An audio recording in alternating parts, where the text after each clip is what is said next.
blessaðan sunnudaginn. Gaman að sjá svona marga sem við þykir svo væntum ykkur öll. Ég vil byrja á því að þakka stjórn Eyjafjarðargarðs fyrir að láta sér detta í hug að hafa samband við mig. Og ég vil líka þakka Safnahúsinu og Kára Bjarnasyni fyrir að veita gera þessa aðstöðu í dag.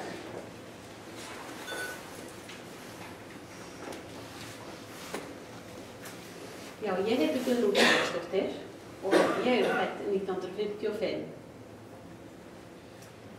Vestmannaeyjar, það töldu 48 jarðir, svo kallaðar kóngsjarðir, þar á meðal Þorleifsgerði, sem var ein 7 jarða í ofanleitisgirðingunni, sem umkringdi pressetrið að ofanleiti. Þá ætla ég að færa mig hér yfir og sýna ykkur þetta á myndinni. Ég svolítið kennslukona í eðli mínu, skamma alveg fólk. Hér sem sagt mynd sem að naumhyggjumálarinn Kristinn Ásgeirsson að Miðhúsum málaði á 7. áratug síðustu aldar og sýnir okkur ofanleitisgirðinguna eins og hún blasti við honum þá. Ég ætla að byrja á því að nefna þá pressetrið á ofanleiti sem er miðpunkturinn. Þar norður af jörðin Norðurgarður sem var tvíbýli. Hér síðan Gvendarhús sem að tilheyrði ofanleitishjáleigunni. Hér Brekkuhús sem einnig tilheyrði hjáleigunni. Draumbær hér handan Steinstaða, tilheyrði einnig ofanleitishjáleigunni. Hér Steinstaðir, Suðurgarður sem eitt sinn var Svaðkot og tilheyrði þá ofanleitishjáleigunni og síðan jörðin Þorleifsgerði sem einnig var tvíbýli.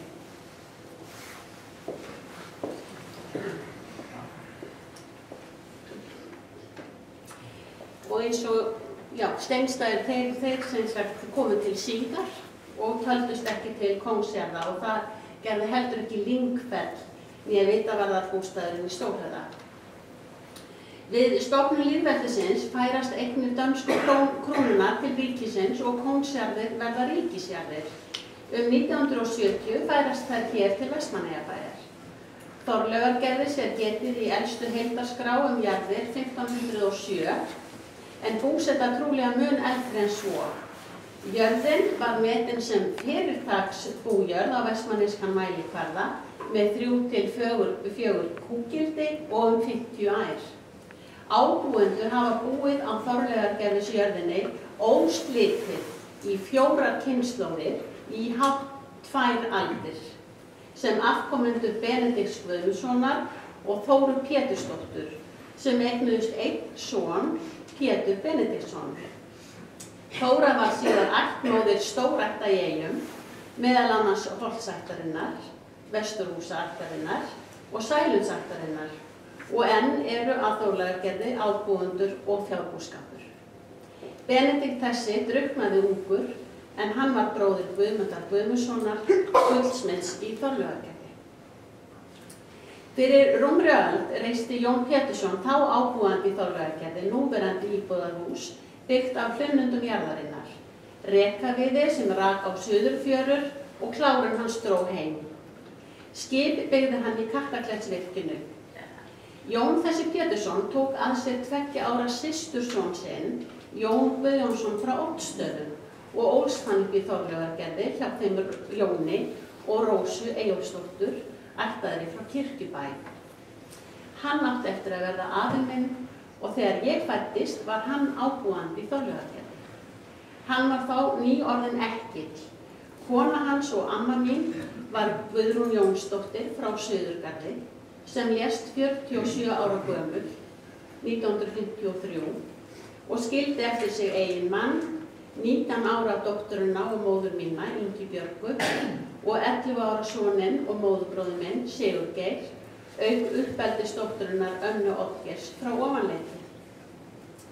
Guðrún amma mín var ein Suðurgarðssystkinanna, var systir Margrétar, konu Árna J. Jónsson, Sigurgeirs Fjallamanns og Jóhanns sem við hér í Eyjum þekkjum sem tengdaföður Hreiðars Ársælssonar, fótboltaþjálfara IBVF á 7. áratugnum.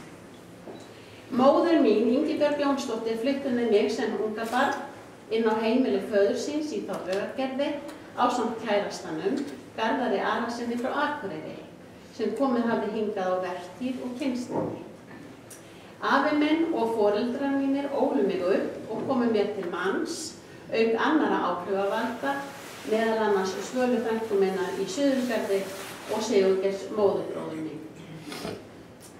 Frá Þorlaugargerði sést til allra átta. Við blasa úteyjarnar Suðurey, Hellisey, Súlnasker, Geldungur, Brandur, Álsey, Gerðfuglasker og Surtsey, en Þorlaugargerði eystra eina byggðarbólið á Heimaey, þaðan sem sést til eyjarinnar og í vestri smá eyjar. Gamalgrónar reglur, hefðir og kvaðir fylgdu leigumála á hómsjörðunum sem ábúendum var skylda til að hlýta og kallaði á samheldni og samtakamátt. Leigumálin tók mið af þeirri útey þar sem aðalhlunundir voru til fuglaveiðar, eggjatöku og hagaveiðar, auk sömu hlununda á heimalandinu. Þorlaugargerði hafði sín aðalhlunundi í Elliðaey, víða á heimalandinu, í Hellisey og Súlnaskeri. Hlunundin náðu einnig til sölvatínslu á Sölvaflá og til rekaveiðar í Brimur, Garðsenda og Víkinni. Á meðan afi lifði, hann lést 1967, og var ábúandi í Þorlaugargerði, var hann köllunarmaður. Þeim sem veittu lunda í Stórhöfða, Austurfjöllunum og Dalfjalli áttu reglum samkvæmt að skila köllunarmanni hluta veiðarinnar í fiðrinu. 10 lundar voru bunkaðir saman og þeim úthlutaði afi síðan í holnum á allar 48 jarðirnar á Heimaey. Oftar en ekki fékk ég að fara með afa mínum í þessar ferðir. Við höfðum alltaf nógan fugl og hér var setið við og reykt fiður sem mamma útbjó í lundasengur og kodda. Á vorin stóðu hér stampar á hlaðinu fullir eggjum og fátt annað í matinn en fils eða svartfuglsegg og lundi og humar yfir veiðitímann. Afi sá einnig að kalla saman ofanbyggjara á Sölvaflána. Þangað var farið á bát úr Víkinni í ágúst ár hvert þegar leiði gafst. Ærnar og lömbin voru sett í Elliðaey að vori til sumarbeitar, lömbin mörkuð borð í bátnum á leiðinni og rekin blóðrisa á steðja og upp Flána. Það var líf og fjör í þessum ferðum.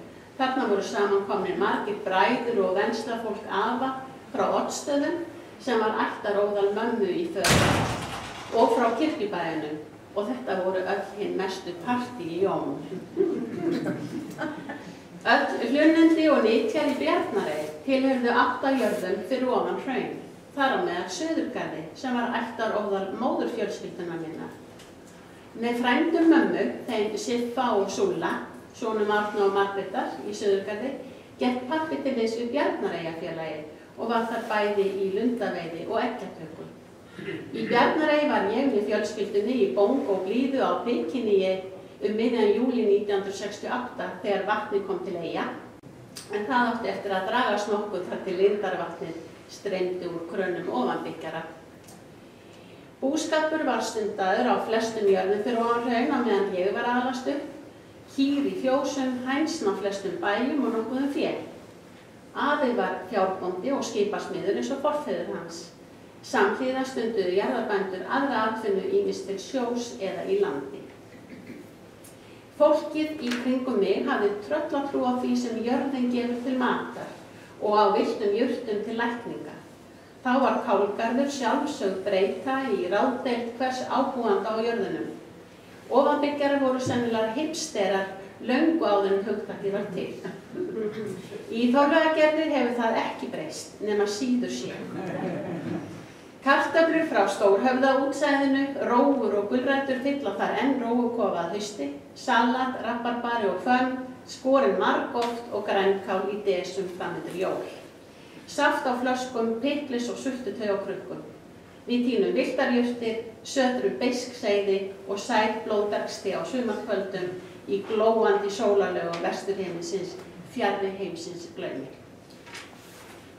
Ofanbyggjarar umgengust fremur sparlega að öllu jöfnu og í raun lítill hversdagslegu samgangur á milli bæja. Heimilin, lífsýn og lífsafkoma var harla mismunandi og hver átti nóg með sitt.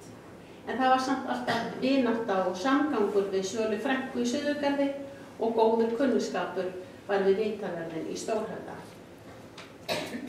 Í dag búa 3 frændur á sömu torfunni með sínum mökum. Árni Óli í Suðurgarði, Sigurgeir í Gvendarhúsi og Árni á Höfðabóli og frænka þeirra Ingibjörg í Þorlaugargerði. Guðfinnur frændi Árnanna keypti Steinsstaði, heimilishald í Brekkuhúsi, Draumbæ, Norðurgarði og við Ofanleiti. Í heiminum innan Ofanleitisgirðingarinnar voru og eru öll heimsins gæði, hvernig sem á litið, og heimurinn bæði lokaður og opinn í senn. Tengsl voru á milli allra 48 jarðanna og við bæjarlífið.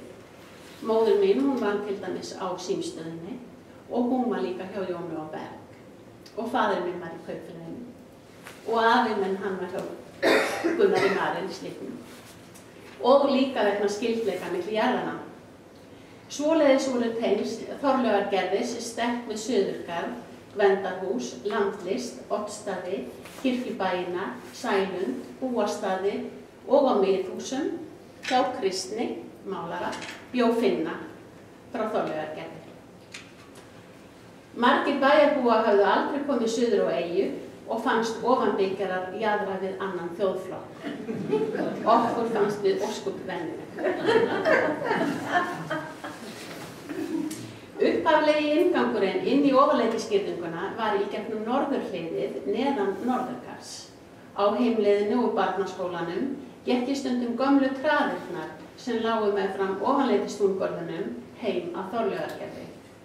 Flugvöllurinn hafði verið lagður til vesturs, eins og sjá má á myndinni, yfir Fiskikletta, norður af Þorlaugargerði og austan Ofanleitis. Það var áður en ég fæddist, en aðeins talaði þá sem hinn fagra horfna heim. Í urðinni við flugvallarendan var mikið á sprengjuvír sem ég saknaði. Í eitt skipti lágu peningaseðlar þar á dreif í gjótunum. Kom ég heim með fullar hendur fjár. Málið var aldrei til lykta leitt. Svona gat maður nú dottið inn í reyfarakennda Wallander tilveru. En enginn var hér Wallander. Mamma myndi mig daginn á stað sem hét Ástöðli og var austan Ofanleitis. Túnslétta innan Steina sem var frábær frjálsíþróttastaður í hennar tíð. Þá voru kýrnar á Ofanleiti reknar austur í Ofanleitisheiði og heim á Stöður, þar sem þær voru mjólkaðar og síðan reknar aftur í heiðina. Jarðfall var á einum stað, nyrst í heiðinni. Það hryllilega var að jörðin hafði gleypt eina þessara kúa. Það var ástæðan fyrir því að við ofanbyggjarbörnin máttum alls ekki fara að jarðfallinu, en auðvitað gerðum við það. Við sátum sem dáleidd við barm þessara undirheima í heiðinni, góndum ofan í gín ófreskunar og hlustuðum eftir bauli í löngu liðinni kúnni. Við storkuðum forinninni með fortölum og köstuðum í takt hennar grjótknullungum sem hljóðlaust fjallu í botnlaust gínjarðar.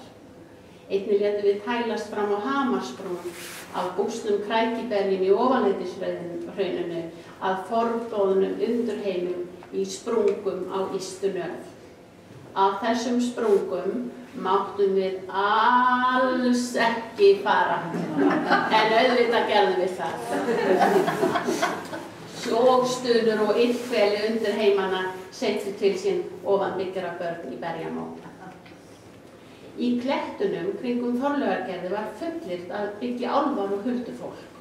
Okkur unga fólkinu var bent á að stugga ekki við þeim stöðum á nokkurn hátt. Álagablettur var í Suðurgarðstúninu niðri við Rúst, þar skyldi ekki slegið. Í Steinstaðahólnum var sögð mikil álfabyggð og þar loguðu ljós. Fullyrt var að illt hlyti stað ef gengið væri á hlut huldufólksins Dæmi voru að kýr dræpust í fjósum og heilsumissi manna. Við hræddumst þó ekki huldufólkið. Aftur á móti var ég svo hrædd við olnbogadrauginn að mamma mín og nýja í Suðurgarði gengu iðulega á móti mér með vasaljós ef myrkur var og leiddu mig heim og eða bekkjarfélagar mínir gengu með mér upp fyrir olnboga. Magnaðasti staðurinn var þó í ofanleitistúninu. Þar voru þúfur sem kallaðar voru unur og voru völvuleiði úr heiðni og þar var grafinn gullöxi. Undir engum kringumstæðum mátti hrófla við þeim. Við krakkarnir drómust að ununum, settumst þar stundum á bak skáldafáksins sem spretti úr sporinu okkur inn í ævintýraland. Á sumarkvöldum var verið í leikjum og íþróttum langt fram að nótt.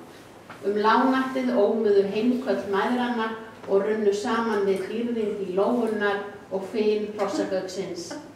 Engin kór getur keppt við þá hálsasinfoníu.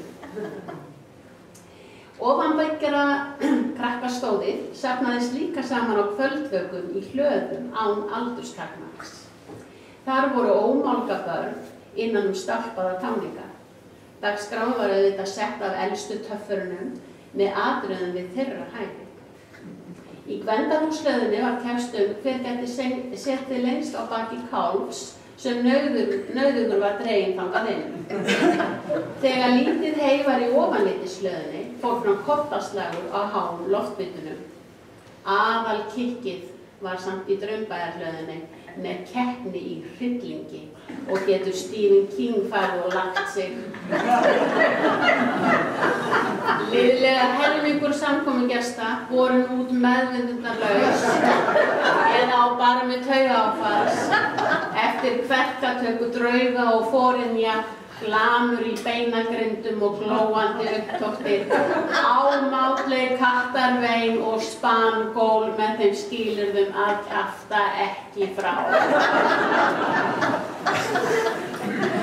Það eins og mér minni að mæður barnastóðsins eða þær ábyrgu hafi að lokum hist á neyðarfundi og gripið í taumana og lagt bann við siðleysi sem kvisast hafði út meðal annars reykingar njóla og annað miður siðlegt háttalag sem átti að hafa farið fram á þessum samkomum sem skipulagðar voru á nokkurra afskipta hinna fullorðinu. Vitanlega kjaftaði enginn frá. Lækningar og hjúkrun var hugðarefni þeirra kvenna sem stóðu mér næst og eru mínar fyrirmyndir. Ömmu minnar, Guðrúnar frá Suðurgarði og seinna húsfreyju í Þorlaugargerði, mömmu minnar, Ingibjargar, húsfreyju og ábúanda í Þorlaugargerði og Svölu frænku minnar og ábúanda í Suðurgarði. Foreldrar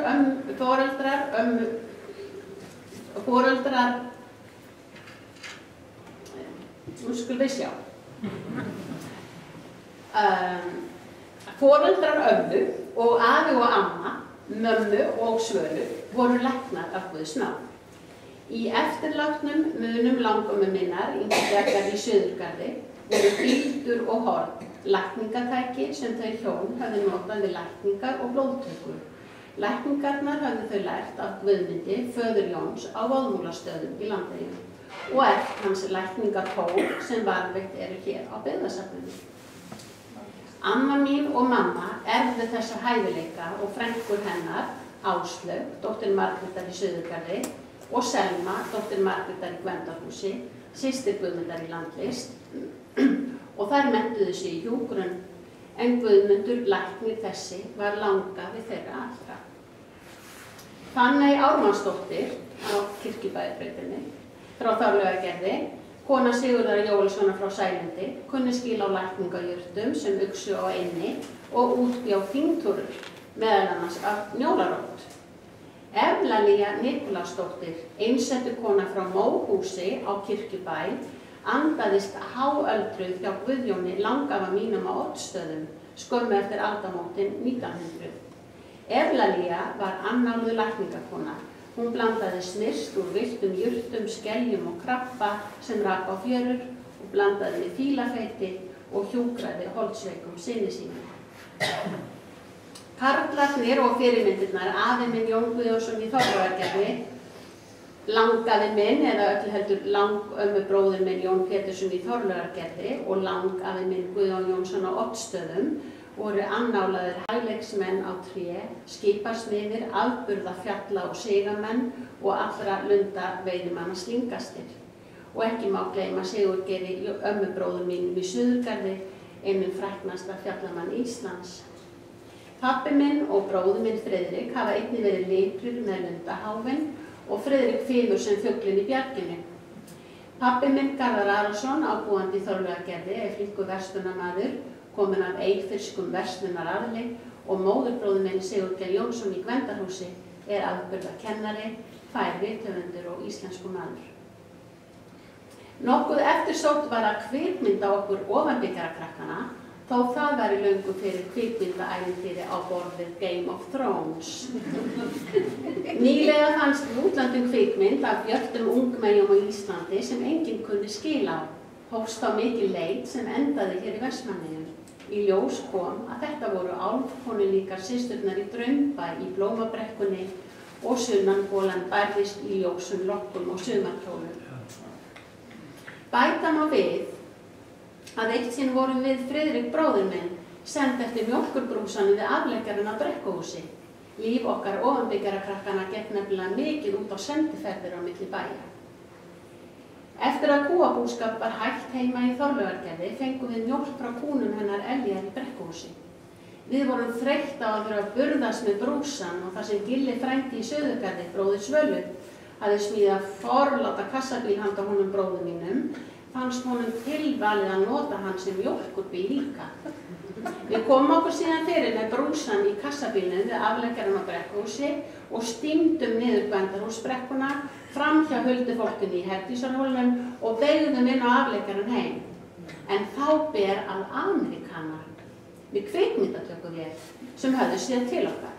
Þeim var róið í land af skemmtiferðaskipi sem lá hér undan einni fyrir festum. Með handapati og grettum vorum við látið skilja að þeir vildu festa senuna á filmu með því að við endurtækjum ferðina. Við vorum alveg til í það. Friðrik dró bílinn upp brekkuna meðan ég staulaðist með fullan brúsann.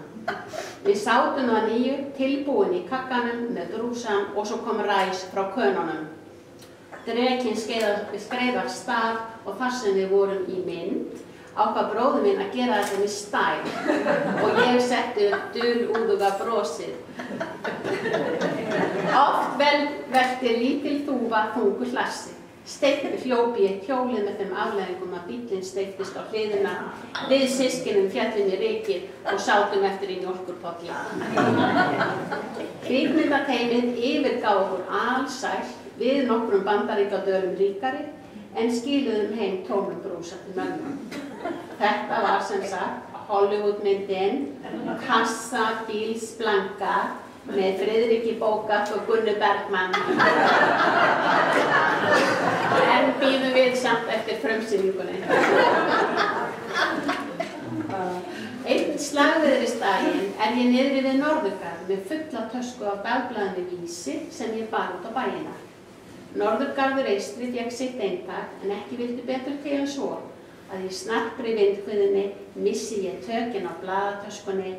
Vindurinn læsir sig í blöðin sem fjúka út í húmunu út í buskan. Hundleið ber ég upp hjá Björgu í Norðurgarði sem sendi syni sína, Alla og Geira, rakleiðis út að finna blöðin. Á meðan huggaði hún mig, ég hlýjaði mér í hlóðurnar, hún færði mér spenvolga mjólk en innangengt var í fjósið og kannski ein kýr á bás. Synirnir skiluðu sér aftur með megnið af blöðunum sem voru rennvot. Björg hengdi þau til þerris á snúru í eldhúsinu og ég gleymdi mér hjá henni við að sortera blöðin. Þarna var engin sími, svo Björg sendi Alla heim í Þorlágargerði með skilaboðum að ég væri þar. Ótakt var að senda mig út í óveðrið. Þar kom að afi minn besti sótti mig á villisjeppanum. Hún var svo góð hún Björg. Það fannst okkur öllum. Þegar ég var 15 ára gangastúlka eitt sumar á sjúkrahúsinu hjá Selmu frænku minni, lágu þær Björg í Norðurgarði og Bogga vinnukona í Þorlágargerði vestra banaleguna á sömu stofu. Það var áreynsla fyrir mig. En þann dag rækta mamma og pabbi, ung og hress á níræðisaldri, garðinn sinn og enn nýt ég sem og aðrir, ekki minnst Heimaey, okkar fagra ekki minnst Heimaey okkar fagra, njóta góðs af eljusemi og natni foreldra minna á jörðinni Þorlágargerði, þar sem þau eru ábúendur og stunda fjárbúskap af annálunum, myndarskap og snyrtimennsku í samræmi við gamlar hefðir og þær kvaðir sem fylgja ábúð á jörðinni. Í Þorlágargerði eru tún og hólar hvanngræn og í góðri rækt. Hér arfleifð forfeðranna haldið á loft. Er þá von okkar fjölskyldunar að svo verði til eilíðar nóns. Mig langar til að minnast nokkura forna ofanleitisskýringarinnar á 8. og 9. áratugnum. Heimar sem eru fjarri sjónum okkar.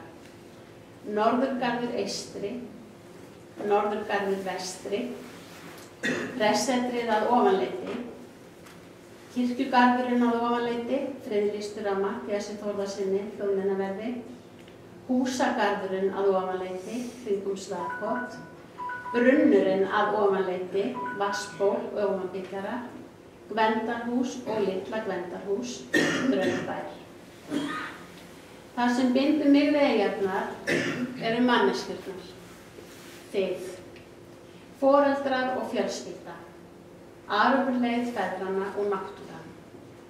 Hingað kem ég eins oft og ég get til að tanka lífsorkuna fyrir ofan hraun, tankana úr einstakri birtunni og öllu því góða sem mín eyjahjörtu hafa gefið mér gegnum lífið. Að lokum ljóðræna sem kom til mín þegar ég tók saman þetta erindi.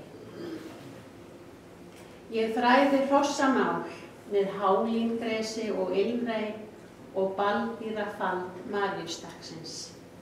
Ég heyri óm brunnklukna, högg járnsmiða, hjúfra við gærubjöllur.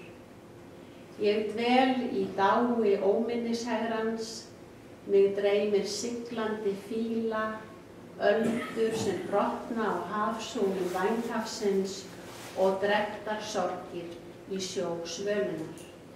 Ég sé hjarðir jötunugsa og slæhesta, yfir mér himinhvolfið, alsett krossfiskur. Takk fyrir áheyrnina.